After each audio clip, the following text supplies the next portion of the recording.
how to change your voice on Snapchat video. Hey everyone, welcome back to the channel. In today's video, I will show you how to change your voice in Snapchat video. So now without further ado, let's get started. So here, first thing first, open the Snapchat app on your phone and make sure that you're logged in to your account. And now here, once you are inside the app, before recording your video, you can just tap on the effects icon.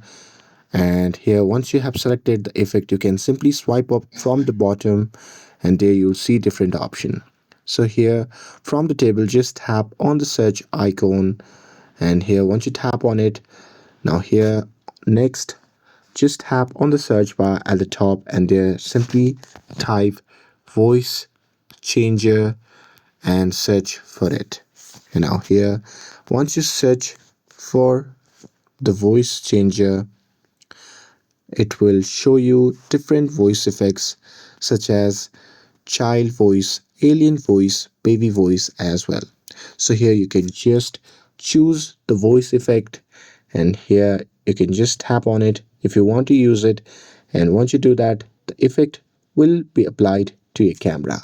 Now here you can just press and hold the record button to capture your video, and here while recording your voice will automatically change according to the selected effect.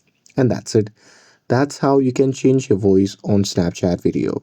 With this, if you found this video helpful, then don't forget to like, share and subscribe to get updated for more videos. Thanks for watching and I'll see you in the next video.